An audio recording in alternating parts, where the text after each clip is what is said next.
Oke, shalom Bapak Ibu, selamat pagi semuanya.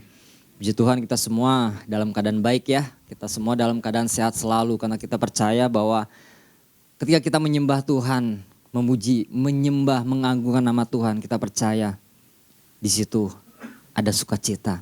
Di situ ada kekuatan yang terus Tuhan berikan dalam setiap pribadi kita masing-masing. Oke, puji Tuhan, mari Bapak Ibu kita buka di dalam Mika ya, Mika 7 ayat yang ke-8. Mika 7 ayat yang ke-8 ini yang menjadi dasar firman Tuhan untuk pesan Tuhan ini. Saya akan bacakan dan Bapak Ibu bisa simak. Mika 7 ayat 8 demikian firman Tuhan. Janganlah bersukacita atas aku, hai musuhku. Sekalipun aku jatuh, aku akan bangun pula. Sekalipun aku duduk dalam gelap, Tuhan akan menjadi terangku. Nah, pesan Tuhan yaitu segera bangkit setelah jatuh. Nah, Bapak Ibu kalau ada pertanyaan seperti ini ya. Apakah seorang percaya dapat mengalami kejatuhan dalam kehidupannya? Kalau ada pertanyaan seperti itu kalau kita renungkan, ternyata itu sangat mungkin terjadi. Sangat mungkin terjadi dalam setiap kita, orang-orang percaya, mengalami kejatuhan dalam kehidupannya. Baik itu dalam masalah yang kita hadapi, pencobaan, kegagalan, mungkin dosa, tekanan, dan sebagainya. Tetapi gini, seharusnya yang membedakan ketika kita melekat terus kepada Tuhan, dekat dan intim terus dengan Tuhan, kejatuhan model apapun yang kita alami dalam kehidupan kita, jatuh boleh. Tetapi seharusnya gini, ketika melekat kita kepada Tuhan terus menerus, itu ada perbedaan. Kita bangkit kembali. Kenapa? Karena kita percaya bahwa ada Tuhan yang terus memegang tangan setiap kita. Nah, itu yang menjadi pembedanya Bapak Ibu. Ketika orang-orang yang terus melekat dan berjalan terus dengan Tuhan, kejatuhan model apapun boleh. Tetapi kita bangkit kembali. Karena ada tangan Tuhan. Nah, makanya gini Bapak Ibu, ketika saya merenungkan ini penting sekali respon kita itu tepat. Karena ketika respon kita tepat itu menentukan sebuah keputusan. Dan keputusan yang tepat itu menentukan tindakan yang akan kita ambil. Nah, sangat berbahaya sekali ketika kita jatuh, kita mengambil satu respon yang salah. Ini sangat berbahaya sekali Bapak Ibu. Nah, apakah kita akan terus larut dalam kejatuhan tersebut? Atau gini, ketika kita jatuh, kita percaya bahwa saya punya Tuhan yang hebat. Saya punya Tuhan yang dahsyat. Saya punya Tuhan yang sanggup. Saya punya Tuhan yang luar biasa yang mampu membuat saya bangkit kembali. Jelas di dalam Mazmur 37 ayat yang 24 di sana dikatakan apa Bapak Ibu firman Tuhan? Mazmur 37 ayat yang ke-24. Apabila ia jatuh, ia tidak sampai tergeletak. Sebab Tuhan menopang tangannya. Ada tangan Tuhan yang menopang setiap kita. Nah, cuma ingat kembali Bapak Ibu, ternyata ayat ini nggak muncul begitu saja. Tiba-tiba ketika kita jatuh, firman Tuhan katakan tidak sampai tergeletak sebab tangan Tuhan menopang tangannya. Tuhan pasti tolong kita, itu udah pasti. Tuhan angkat kita, itu sudah pasti. So pasti itu. Udah pasti banget. 100% dijamin. Tuhan pasti tolong. Tuhan angkat kita. Cuman gini. Ada bagian nih sebagai kita sebagai orang percaya yang harus kita lakukan. Enggak sekonyong-konyong gini. Tiba-tiba Tuhan angkat dan topang kita. Ada bagian kita yang harus kita lakukan. Kita enggak bisa diam saja. Ada bagian kita, ada bagian Tuhan. Nah, kalau kita baca lengkap Bapak Ibu di dalam Mazmur 37 ini, Kalau kita baca, ternyata banyak prinsip-prinsip yang diajarkan di dalam Mazmur 37 ini. Tentang apa? Tentang apa saja Bapak Ibu? Tentang percaya kepada Tuhan. Percaya kepada Tuhan, hidup dalam kebenaran, bertekun, lalu apa? Berserah penuh, lalu tenang, sabar, menantikan Tuhan. Lalu di sana dikatakan apa? Jangan iri, tinggalkan murka dan kegeraman, lalu ikuti jalannya. Nah, kita harus percaya gini, andaikan kita jatuh, kejatuhan akan menjadi sebuah titik balik menuju keberhasilan. Ketika gini, kehidupan orang percaya memiliki respon yang benar, respon yang tepat. Karena intinya Tuhan tidak pernah membiarkan kita jatuh. Ada sesuatu yang akan Tuhan ajarkan di situ. Ada sesuatu yang Tuhan mau didik kita di sana. Yang ada sesuatu yang mau Tuhan disiplinkan hidup kita ketika kita jatuh. Jatuh, bangkit. Jatuh, bangkit. Jatuh lagi, bangkit. Nah, dari peristiwa ini apa? Kita belajar banyak hal. Pembelajaran hal apa yang harus kita perbaiki? Hal apa yang harus kita benahi dalam setiap kehidupan kita, termasuk saya. Nah, kalau kita buka di dalam Amsal ya Bapak Ibu. Amsal 24 ayat yang ke-16. Amsal 24 ayat yang ke-16, firman Tuhan, sebab 7 kali orang benar jatuh, namun ia bangun kembali. Kalau kita pelajari ayat ini Bapak Ibu, kata jatuh di sini dalam bahasa aslinya yaitu malapetaka atau musibah. Nah, ayat ini bukan bicara tentang dosa berulang. Tetapi ayat ini bicara tentang ketahanan. Ayat ini bicara tentang keteguhan hati orang benar. Di dalam apa? Di dalam menghadapi kesulitan hidup. Keteguhan hati, ketahanan hidup ketika kita menghadapi sebuah malapetaka atau musibah. Sebab 7 kali orang benar jatuh namun ia bangun kembali. Orang percaya, orang benar, tadi dikatakan bisa jatuh berkali-kali. Tapi yang membedakan gini, ia bangun kembali. Ia bangkit kembali. Ia mau bertobat ketika dia jatuh. Ketika dia jatuh dalam dosa, ia kembali berdiri jika ia gagal. Ia tidak menyerah pada keadaan. Lalu apa? Ia bersandar pada Tuhan untuk dipulihkan kehidupannya. Nah, tidak bangkit itu bukan gambaran orang benar Bapak Ibu.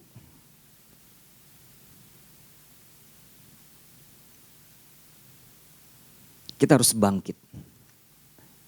Nah, sekarang bagaimana caranya untuk kita segera bangkit setelah jatuh? Kita buka dalam Mika 7 ayat ke-7. Mika pasal 7 ayat yang ke-7. Demikian firman Tuhan. Tetapi aku ini akan menunggu-nunggu Tuhan, akan mengharapkan Allah yang menyelamatkan aku. Allahku akan mendengarkan aku. Poin yang pertama, bagaimana caranya untuk kita segera bangkit setelah jatuh? Yang pertama, berhenti untuk menyalahkan diri, keadaan, atau mengandalkan kekuatan sendiri. Berhenti untuk menyalahkan diri, keadaan, atau mengandalkan kekuatan sendiri. Nah, Bapak Ibu, setiap orang pasti pernah jatuh. Setiap orang pasti pernah gagal atau menghadapi situasi yang tidak sesuai dengan harapan. Situasi yang tidak sesuai dengan keinginannya. Tidak sesuai apa yang kita mau. Nah, dalam kondisi yang seperti ini seringkali apa yang terjadi Bapak Ibu? Dalam kondisi yang seperti ini, seringkali gini. Ada orang-orang yang menyalahkan diri sendiri. Ketika dia jatuh, dia menyalahkan diri sendiri. Dia menyalahkan keadaan. Dia menyalahkan orang lain. Bahkan dia gini, ketika dia jatuh, dia tetap mengandalkan kekuatannya sendiri. Nah, kalau kita lihat firman Tuhan jelaskan di Mika 7 ayat 7. Tetapi aku ini akan menunggu-nunggu Tuhan. Nah, kata menunggu-nunggu itu dalam bahasa aslinya yaitu saufau. Yaitu aku akan menanti-nantikan Tuhan. Menunggu-nunggu Tuhan itu menanti-nantikan Tuhan. Nah, di sini kalau kita lihat bahwa Mika tidak berkata aku akan menguatkan diri sendiri. Dia tidak berkata seperti itu. Tetapi Mika berkata bahwa aku akan menanti-nantikan Tuhan. Aku akan menunggu-nunggu Tuhan. Nah, kalimat menanti-nantikan Tuhan ini artinya apa Bapak Ibu? Menanti-nantikan Tuhan itu artinya berhenti mengandalkan kekuatan sendiri. Berhenti menyalahkan diri berlebihan. Berhenti panik. Berhenti putus asa. Menanti-nantikan Tuhan itu artinya tenang. Menanti-nantikan Tuhan itu berarti kita fokus kepada Tuhan. Kita terus memandang, mengarahkan mata kita kepada Tuhan. Nah, ternyata gini Bapak Ibu. Menyalahkan diri sendiri itu akan membuat kita menjadi lumpuh. Kenapa? Jatuh. Lalu dia menghukum diri sendiri. Dia memperkatakan yang jelek-jelek akan dirinya sendiri. Karena dia apa? Menghakimi diri sendiri. Menghukum diri sendiri. Berakibatnya apa? Dia tidak maju. Dia akan stuck. Dia diam. Dia udah gak bisa ngapa-ngapain lagi. Bahkan dia memperkatakan diri dengan perkataan-perkataan yang tidak benar. Dia mengucapkan bahwa kita kan percaya bahwa apa yang kita ucapkan itu penuh dengan kuasa.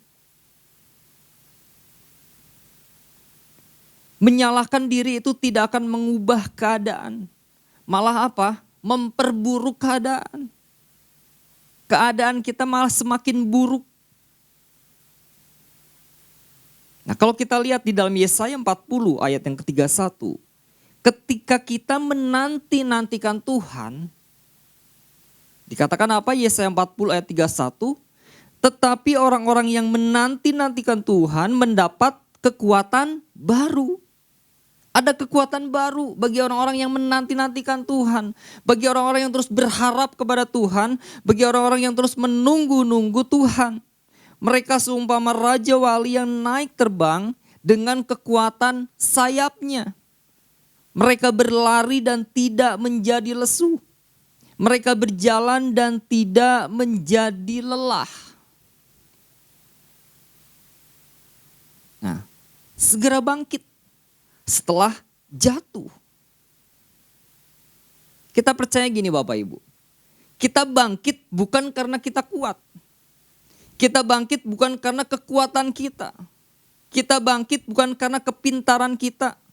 Kita bangkit bukan karena keahlian kita. Tetapi semua itu karena Tuhan tidak pernah melepaskan kita. Tuhan terus menopang kita. Tuhan terus pegang tangan setiap kita.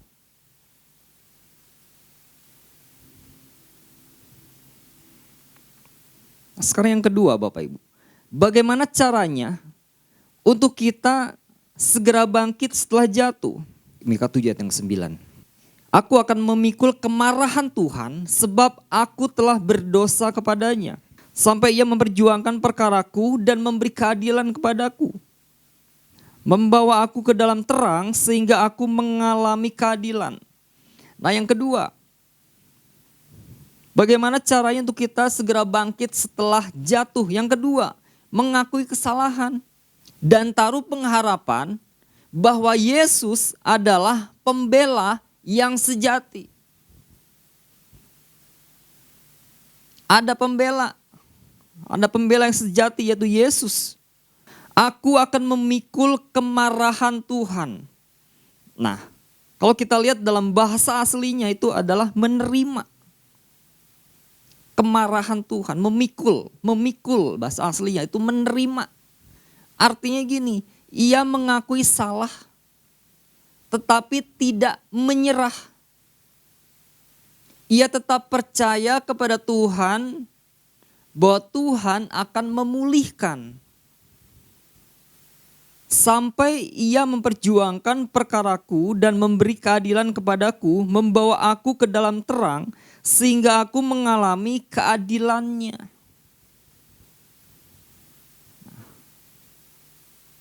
Tuhan akan perjuangkan, Tuhan akan bela setiap kita. Ketika apa? Terus kita melekat kepada Tuhan. Kondisi apapun, kejatuhan apapun, ketika terus kita melekat dan bangkit kembali, Tuhan terus nopang kita, Tuhan pegang kita. Nah, diperlukan apa ternyata? Mengakui kesalahan. Diperlukan keterbukaan. Kan dikatakan apa? Keterbukaan adalah awal dari pemulihan. Karena gini Bapak Ibu, mengakui kesalahan adalah langkah pertama untuk kita dipulihkan. Untuk kita dipulihkan. Kita mengaku, Tuhan ini aku salah. Mungkin mengakui kepada Bapak Gembala, apa yang menjadi kesalahan kita. Ada perbuatan-perbuatan mungkin yang tidak benar. Kita perlu dukungan doa. Kita perlu kekuatan. Kita perlu topangan. Dikatakan apa? Sebab aku telah berdosa kepadanya. Mengaku itu bukan berarti merendahkan diri Bapak Ibu. Tetapi membuka pintu untuk mengalami sebuah pemulihan.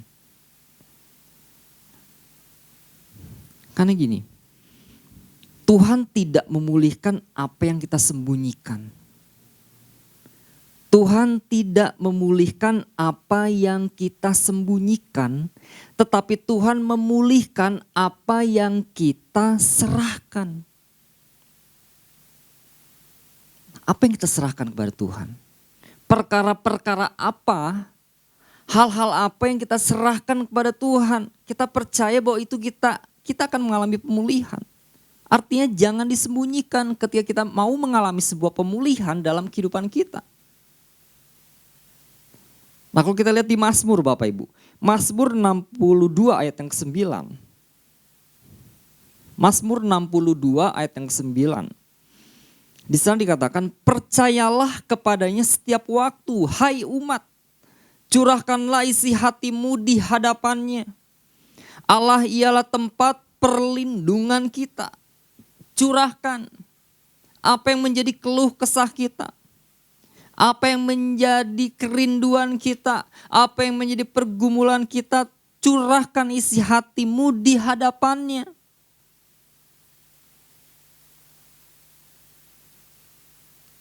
Sebab Allah ialah tempat perlindungan kita. Hanya Allah tempat perlindungan kita Bapak Ibu. Tidak ada yang lain. Tidak ada yang lain Bapak Ibu, hanya Allah, hanya Yesus tempat perlindungan kita. Nah, kejujuran plus pengharapan akan menghasilkan apa? Kekuatan untuk kita bangkit ketika kita jatuh. Nah, mari Bapak Ibu, pagi hari ini jatuh dan segera bangkit. Itu yang Tuhan mau dalam kehidupan kita. Karena jangan memberi celah kepada iblis. Iblis senang kan? Pak Ishak katakan kan. Iblis senang ketawa. Itu yang rencana iblis. Tapi Tuhan katakan, yuk jatuh, yuk bangkit lagi. Karena Tuhan punya rencana yang indah. Tuhan punya 1 juta harapan dalam setiap kehidupan kita. Ada masa depan, ada rencana Tuhan yang mau Tuhan taruhkan dalam setiap kita. Segera bangkit ketika kita jatuh. Tuhan Yesus memberkati.